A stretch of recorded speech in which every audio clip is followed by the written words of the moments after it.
everyone. I'm Jim Longworth, and welcome to another edition of Triad Today. Coming up later on, our infamous roundtable gets together. We'll see what kind of controversies they get into. But between now and then, some great guests and important information coming your way. We'll talk about one specific kind of cancer that I think you'll find interesting, the discussion with an expert that we have here. And also, we'll talk about how to keep our community growing. And we'll see what's coming up at the High Point Theater. All that and much more. But first, speaking of a problem, abuse, domestic violence, all kinds of abuse, a big problem in this country and all over and locally. And we are fortunate to have someone with us who is doing a lot of work in this field to try to prevent it. And she's with us right now. She's been here before. We're so glad to get back. Dr. Christine Murray. She's now director of the Center for Youth, Family, and Community Partnerships at UNCG. Welcome back, my friend. Thank you so much. What is this mission of, because you sent me an email, and the campaign is like Abuse is Never Okay campaign. Abuse is never okay. What's the mission of that? Well, we've got three main messages through the Abuse is Never Okay campaign. The first one is to help people understand what abuse is. The second one is to help people understand what healthy relationships are. And then the third one is where people can go for help if they or somebody that they know and care about is impacted by abuse. Right, and of course, you know, you're helping people with these resources, some who have already been victimized, but as I mentioned before, it's also a way to start preventing these things from happening. How many community partners are involved through this campaign? Well, the two main lead organizations are the Healthy Relationships Initiative, which is through UNCG's Center for Youth, Family, and Community Partnerships, as well as the Guilford County Family Justice Center. But we're also working with a network of over 15 other community organizations, including law enforcement, as well as service organizations like Family Service of the Piedmont, to really bring this campaign out into the community. And everybody's talking to each other, which is good because it's more coordinated. Give me an idea of some of the kinds of abuse that we're talking about that you'd be working on. Well, we are intentionally focusing on a very diverse group of different types of abuse. So that includes, of course, domestic violence, sexual assault, child abuse, and elder abuse. But it also includes less understood forms of abuse like human trafficking and stalking and bullying. Okay. Now, what specific kinds of help and resources do you offer victims of abuse? And you don't, I mean, we could spend an hour on this, I'm sure, but just give me a couple examples. How can you help? Sure. So we list some specific resources in Guilford County through the Never Okay campaign. The campaign is to raise awareness about those resources and some of the great resources in our community. Of course, if you're in immediate danger, call 911. But also to get connected to a real network of resources, go through the Guilford County Family Justice Center in Guilford County.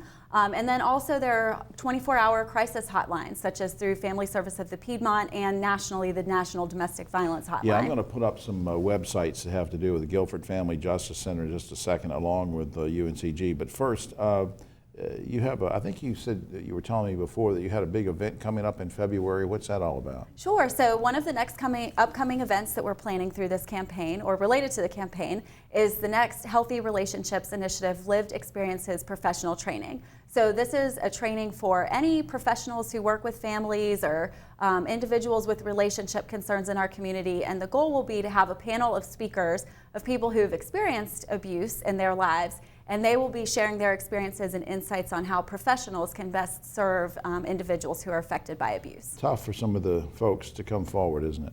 Yeah, it can be very difficult to come forward, and definitely coming forward and sharing a story of personal abuse is not a prerequisite for healing, but it can very much be empowering and educational to hear from people who've really lived through those experiences. All right, up on the screen, I want to do a couple things here. One is there's a phone number, area code 336-641-SAFE, S-A-F-E, and you can also visit neverokguilford.org. I'm going to say this again for the radio listening audience, neverokguilford.org, that's O-K-A-Y.org.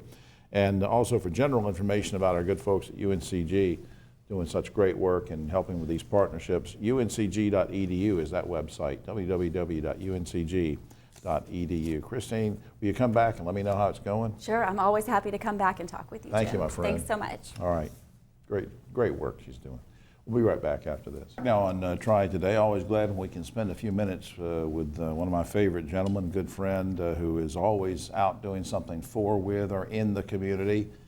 And that's kind of what we're going to talk about with this. Next to me, our good buddy David Mounts, Chairman and CEO of Inmar. Welcome back to the program, sir. Thanks, Jim. Always a pleasure. Very proud of you, and congratulations are in order for being tapped to have delivered the keynote address at the recent Winston-Salem Chamber of Commerce annual dinner, so congrats on that. Yes, it was my pleasure. In that, you talked about a lot of things. Now, I want to delve into some of those themes that you hit.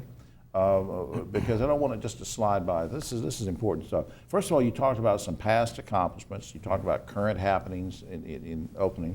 What did you mean specifically getting into that? Well, I'm very proud of where Winston is. We're a very different, Winston-Salem's a very different city than it was a decade ago, really even than it was 5 years ago. If you look at what we've done to create a very strong entrepreneurial ecosystem that is looked at and envied by others, it's quite amazing what support there is, what backing there is for people who want to start businesses in Winston-Salem. And you have, of course, Venture Cafe wasn't here 10 years ago. That's correct. You got that. Venture Cafe. And some various initiatives that you've been working on in terms of education and internships and things. We didn't have that going 10 years ago. Yeah, I'm going to share with you an innovation ecosystem map, and you can really use that and allow your viewers to see it. And I think it's quite impressive, the number of entities and how easy it is to know where to go and where to start your business, where to get support, where to get funding, all the things that an entrepreneur could want to know. And that's why now we've got more than 20 growth stage companies in incubators in and around our city. We have some very successful accelerators. Our new Ventures Accelerator and our Velocity Accelerator put 14 companies through and got them up and started this year alone. We've created 40 new Main Street businesses through the Foresight Tech Challenge, which has been quite successful. And if you look at the work that Alan and his team are doing out at Foresight Tech, it's really quite amazing. Yeah, you mentioned in your keynote address also about some recognition that we've received in terms of rankings. Now, I don't, rankings can be, you don't always know, but these rankings are really pretty accurate. One is 4th best place to start a business. Another one is 1st place for average rate of small business growth. That's stuff to be proud of. It is. We're up there with some of the best cities in the country, cities like Austin, and we're certainly giving Charlotte a run for its money, which makes me happy. And I would tell you the other area that we're accelerating even more so than some of these other cities is in our minority and women businesses. We're one of the only places that has an access center to bring both resources and contracts to help minority businesses get up and going. And I believe over time, Winston-Salem will be the best place in the country for a minority or women-owned business to be started. You also caution, I keep thinking about your address and sort of quoting from it, you said something I thought was really interesting. You told the audience not to get comfortable with our success. Yeah. And you meant it in a positive way, but what do you mean by that? Well, as you know, I travel around the world. I run a tech-enabled services company. I have a pretty good vision into what's happening, and we really can't take time to breathe any sigh of relief. We're really still just getting started. It's early days relative to where we are. The other thing is that a lot of these other cities and other locations, they're working very hard too to try to create innovation ecosystems. They're pursuing opportunities that we, frankly, have a birthright to win at, Jim, if we're urgent. One of the things I think we have to get better at, and the analogy I used in the meeting was that we're like honey. We're sweet. We're from the earth. We look after each other, but sometimes we pour slow. And instead, we need to remember we're also Texas Pete. And that means that we need to be spicy. We need to have a kick. We need to say yes a little more often. We need to take some risk. Exactly. And we need to encourage that culture within our community. And so, we want innovators. And sometimes when you're trying to advance and create change and take advantage of technological opportunities, there are a lot of people who will line up to say no. I call them the novators. Right. We don't need novators. We need innovators. And that means we've got to really think about how do we succeed in a knowledge economy differently than how we succeeded in an industrial economy. Absolutely. That's a great message, a great address, and again, congratulations on that up on screen, inmar.com for general information about the company. But what you won't see on that website is all the intrinsic stuff that David has helped spearhead in this community, and we owe you a lot. Thanks. Yeah, and Jim, just one other thing. I also recommend people go to the Chamber site and go to the Venture Cafe site and look at these Venture Winston grants. They're very important to our future, and support those. Absolutely. We'll be right back. On Triad today, throughout the year, we will from time to time talk about various kinds of cancers and treatments and preventions. I'm going to cover a very specific kind right now with an expert in the field, and we're so glad to have him here as a first-time visitor. Next to me, Dr. Cesar Rodriguez. He's in the Department of Oncology and Hematology at Wake Forest Baptist Medical Center. Welcome, Doc. Good to see you. Thank you very much for having me. Doc, what are some of the diseases that you treat? Just give me a thumbnail sketch of before we get into the specifics. So I'm trained as a hematologist and an oncologist. So I basically focus on blood cancers. Okay. And within the blood cancers, there's a group of blood cancers that I focus on the most, which is multiple myeloma and all of its variants, which are plasma cell disorders. Multiple myeloma. Now, I had to look this up, and I know folks at home are watching and thinking, yeah, we need to go Google this, but before they Google, let's use you as the Google. Sure. What is it? What is multiple myeloma, and how does it affect the body? So multiple myeloma is a type of blood cancer. It's considered a rare disease because it's not one of the most common cancers that happens here in the United States, but it is the second most common blood cancer here in the United States. It affects 38,000 people each year are diagnosed with this, and about 12,000 people are going to be dying from this disease each year in the United States. It basically is, we make blood every day, and that's what keeps us alive. And we have different types of cells in the blood that help carry oxygen or help fight infections or help heal wounds. And there's a type of white cell that helps fight infections called a plasma cell. And whenever this cell gets altered or mutated, it evolves into a cancer, which is multiple myeloma. That's where it comes from. Correct. How do you and your team work with multiple myeloma patients? So we work as this type of cancer is not an easy cancer to diagnose. A lot of the times, because the symptoms are so insidious and hard to pinpoint, by the time we see the patients, they've already had this disease for months or maybe few years. And the reason why that is that the cancer cells, as they grow in the bone marrow, which is where we make blood, they can eventually cause damage to the bone and lead to bone pain or bone fractures. Can lead to anemia because it doesn't allow the healthy cells to grow properly. Right. But then this plasma cell or abnormal plasma cell, which we call myeloma cell, it produces a protein that can cause damage to the kidney. And because the patients who develop this type of cancer tend to be above an average about 68 years or older, in their 60s and 70s, at that age, we all have back pain, we all have fatigue. So what do you look for when you say back pain and fatigue? I mean, that can be a number of things, but it could mean that's a symptom of this too. Correct. And that's why it's very important that we keep a yearly annual physical with labs with their primary care doctor. Okay. Because a lot of the times, people who have back pain are going to be having these symptoms, and the first thing we're going to think of is, oh, I slept wrong. Right. And if we see that it doesn't get better, then we know, okay, let's scratch the surface a little bit more and find this I agree with you. cancer. Annual or semi-annual blood tests is important. Before time gets away from us, I heard through the grapevine you had just come back from a trip. What was that about? That's correct. So I just came back from a 10-day hike in Patagonia in South America with 13 other people. We had 4 patients, their significant others and spouses, research people, and patient caretakers who have lost family members to multiple myeloma. And in combination with MMRF and Cure Today, we went and hiked for 10 days through the mountains to raise awareness of multiple myeloma, Isn't that raise funds for cancer. It was a very unique experience, sharing like side by side, hiking this mountain peaks, and then getting to see the dynamic between the patients and their spouses, Right. getting to interact with them and getting to have a whole aspect that you don't get to see in the clinic. It's definitely changed. That's amazing. That's just amazing. Up on screen, I want to put something up here. wakehealth.edu is the website for general information, wakehealth.edu. But I hope you'll come back sometime. I want to ask you about your background and what led you to medicine and lots of things we want to understand about some of these diseases and go maybe more into some of the symptoms. So will you come back sometime? Sure, I'd be more than glad to. All right, Doc, thanks for everything. Thank you. All right, we'll be right back after this. Triad today, one of my favorite segments that we do each month, and this is when we talk to Mr. Theater. I don't even have to mention his name. Well, I'll mention his name. Next to me, our good friend Dave Briggs, Director of High Point Theater. Welcome, sir. Thank you, Jim. Always a pleasure to be here. Christmas holidays just around the corner.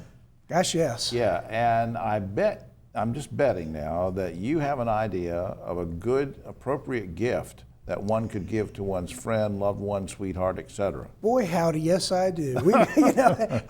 Tickets make wonderful stocking stuffers. You can put them in a big box and wrap them up really big. Right. And then they go peeling through all the paper and everything, and then, oh my gosh, there's a ticket to Georgia on My Mind. Yeah. So yeah, tickets make wonderful gifts. And you don't have to buy, we want you to buy season tickets, but if you're giving it to certain friends, you can cherry pick. Absolutely. Yeah. And you get the ones you want, and the ones the shows you don't want, give them to your enemies. Now, we've talked before about how to order tickets for various kinds of special things, groups and others, but if I'm doing a gift, is it best to go online or call the box office, or does it matter? I would almost always call the box office. Call the box office. And we also sell gift certificates. So if you've got a friend, you say, gosh, I don't know what they'd like to see, you can give them a gift certificate. Oh, I didn't know and it that. might be just for $10 or $20 or $40 or whatever. And then they can use that. It's good for a full year. And then they can call in and say, I've got this gift certificate. And they say, I've got gift certificate number XXX. Can I come see Jeff Allen? Yeah. Or can I say, okay. And I guess final, very quickly, can I ask you to mail the gift certificate or the tickets to somebody, or do I need to pick them up and then put them in a... No, we can mail them. Okay. We sure can. All right, that's great. Yeah. So perfect Christmas gift. We got that. Exactly. Now, speaking of holidays, let's talk about some of the upcoming programs. We mentioned them in previous shows, but as we come down to the wire, we want to remind you because there's still a few tickets left. First is A Christmas Carol, which runs from December 12th through the 15th. That's right, and that's High Point Community Theater's production. It's a musical version of A Christmas Carol. All the ghosts of Christmas past, present, and future, and Scrooge, and Bob Cratchit and Tiny Tim, all that. Right, A lot of fun. That's got music in it. Got music in it. It's a very family-friendly show, and it's good for the whole family. Okay, Everybody and can so it come. runs over consecutive days. Yes. So there's still Several a few, days, yes. few tickets left on that. And the Nutcracker, which goes from December 19th through the 22nd, that's a world-famous show. Now, who's It is. doing this? Of course, this is the beautiful Tchaikovsky music done by the High Point Ballet, and they are our local professional ballet company. And so they'll do the Nutcracker. They'll do full version of the Nutcracker on several of those nights, and then on two performances on Saturday. I think that's the 21st. They do what's called Land of the Sweets, which is basically the second act of the Nutcracker, and it's beautifully produced. Gorgeous costumes and scenery, and it's Kids a lovely love that. show. They love it. See, Absolutely. that particular thing. All right. Especially the young ones on that one. Sure, and then we begin the new year, and as we sort of peek into the new year, Who Hijacked My Fairy Tale, January 17th? What in the heck is that? So Kelly Swanson is a local comedian, speaker, actress who is kind of like Jeannie Robertson, and she's put together a great new show, and we're actually doing the world premiere of this show on January 17th. We're really excited. It's going to be a perfect girls' night out, but the guys are allowed to come Guys too. can come too. I think it'll be fun. And then on January 26th, not long after that, Anything Can Talk. What does that mean? David Pendleton is a fine ventriloquist. In fact, he's in the Ventriloquism Hall of Fame. He has 4 characters that he uses on a regular basis, and I'm guarantee you, if you don't smile when you walk out of the theater after seeing David Pendleton, I just don't know what to tell you. And good for all ages? Good for all ages. Okay, Perfectly that's great. clean. Yeah. Up on screen, let's share this with you. For tickets, you can call the box office at 336-887-3001. I'll say it again for the radio audience, 887-3001. You can also, for more information, go online and see what all's going on, the upcoming programs and the concerts and shows, highpointtheater.com. Remember to put in that T on both words, highpointtheater.com, and please go to that. And I just think this is a great lineup as we move into the holidays, and then reminding people that it's a good gift. Go buy those tickets for stocking stuffers. Absolutely. And thanks for making that suggestion. You're welcome. Dave Briggs, Mr. Good to see you, Theater. Jim. Good to see you.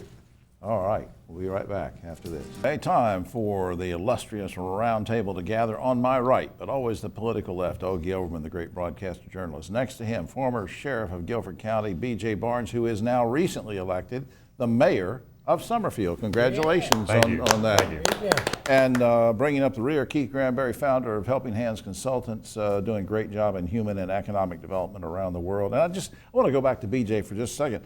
Recently elected mayor of Summerfield. Now, coincidentally, the day after he was elected mayor of Summerfield, Ogie and Keith moved out of Summerfield. So that was Immediately. a lot of people don't know that. That was to make room for more responsible citizens. All right. Now, the first topic, Greensboro, High Point, and Guilford, and a lot of times they don't agree on things. Well, they did on this one. They've agreed to give Fresh Market a total of $700,000 in taxpayer incentives to keep their headquarters here.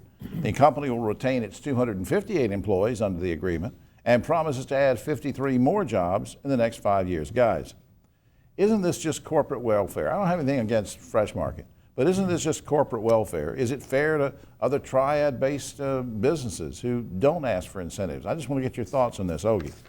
Well, it's, in the past, Jim, I have said that it's kind of a necessary evil, incentives, but this is a shakedown. This is flat a shakedown. They were here, now they're shaking down the community that has supported them and is responsible for their success all these years. I agree. And for 50, that's 10 jobs a year. 50 extra jobs. 10 jobs a year, who cares? Yeah, I'm kind of angry at it too. I don't I like shouldn't it at say all. that, BJ. Well, I happen to agree. I don't know if it's a shakedown, but you can't blame them for trying to get it. But the problem of it is they're facing some stiff competition. You've got more Audis, all the kind of folks that are coming in now that are giving competition, and you're just supplementing their income. Well, Keith, you see a lot of development going on around the world. I mean, it doesn't seem to you that if we think we're so great here, and we are, and this is a great place to be, why should we have to pay money to get somebody to stay here? I don't think you should. I mean, North Carolina is a great state for businesses anyway, so I don't think it's necessary. And if you're going to spend that type of money, you should spend it in the small businesses that are going to hire more than 53 people. I think this is a total sham. Yeah, I don't like it. A recent Elon University poll shows that 65% of North Carolinians believe that Confederate monuments should be allowed on public land, yet local governments and universities continue to remove and debate those statues. Guys, I don't want to spend a lot of time on this because I didn't want to do it anymore, but since this Elon poll came up, what does it tell you? What does it tell you about the 65%? Does it tell you that we overreacted if we weren't in the 65%? Does it tell you that there was that the 65% are racist? I mean, what does this poll tell you? Well, I don't think 65% of us are racist. I think what it says is that a lot of us are just ignorant of the fact that a lot of these monuments were erected during the Jim Crow when the Klan was at its height as Not a kind right of a after the tribute, Civil War. not right after, but in the 20s as kind of a white supremacist testament. Right. BJ. This is more along the line of a commentary on our education system. We ought to be teaching history, period, all history. And let the monuments stay where? As far as the monuments go, as far as that goes, I have no problem with monuments wherever they are. Keith. I have a problem with them. Right. Number one, there's no, I keep going back to the same thing. Where are the black leaders from that time monuments? No, there are none. Where are the Indian monuments during that time? Where are these monuments, and why do these people think it's okay to keep a monument that changes the history when black people fought just as much in the Civil War as other people? I think if That's they right. had black folks monuments up, keep it. But I don't see any of those. Right, and of course, great statue of Dr. Simon Atkins at Winston-Salem State University, but you have Confederate monuments over at, just out in public and whatever. So it doesn't matter to me if they get torn down. I just think it was an interesting poll. All right, transgender activists say that a law requiring North Carolina voters to show a photo ID at the polls in 2020 will lead to discrimination against people who identify with a gender other than the one they had at birth. So if a man was born a man and comes in and wants to identify as a woman and has to show the photo ID, she is afraid that could be some discrimination. Thoughts on this, Ogie? Well, that's just another reason that we shouldn't have voter ID. I mean, it's a minor one because there's so few transgender folks, but it is still a form of voter suppression. BJ. This is about security. It isn't about sex. It isn't about anything else. If your picture matches who's standing in front of you, then you've got a secure voter. Keith. This is not about security, BJ. We already know that voter ID is about voter suppression. There are not that many people who are going to change or try to fraud the system. We already know that. It's been proven. they need to stop. Not All if right. you're watching who it is. Well, all right. Well, you Oh, guys are I never going to agree on this. How much time we have, Brian? All right. Finally, I don't know what kind of story this is. A Utah woman may have to register as a sex offender because her husband's ex-wife now reported that the woman walked around topless one day in front of her stepkids in her own home. Guys, do you think the woman did anything wrong? Ogie. No. I saw that story. That's ridiculous. BJ, have you ever walked around topless in your home? Every day. Yeah. Every day. Keith, would you like to see that? No, absolutely not. So you Please, don't, I don't blame him. that's why I moved out of Somerville. Because he walked around. Keith moved out of. I did not Keith, want to see that. Yeah, That Keith, visual I is not didn't know good. that. No. Wait a I didn't minute. realize that. No, don't do it. Keith, Don't do it. Keith moved out of Summerfield, so I he got wouldn't my have to family see. here. Don't do it. Keith moved out of Summerfield, so he wouldn't have to see BJ topless. That's I have to. All right, well, that's all the time we have, fortunately. Oh, except for this: a South Carolina man got high as a kite after drinking a cup of sweet tea he had purchased from a local McDonald's, which had somehow been laced with marijuana. Said the man, "That's what I get for ordering a Happy Meal." For all of us topless guys, I'm Jim Longworth. We'll see you next week.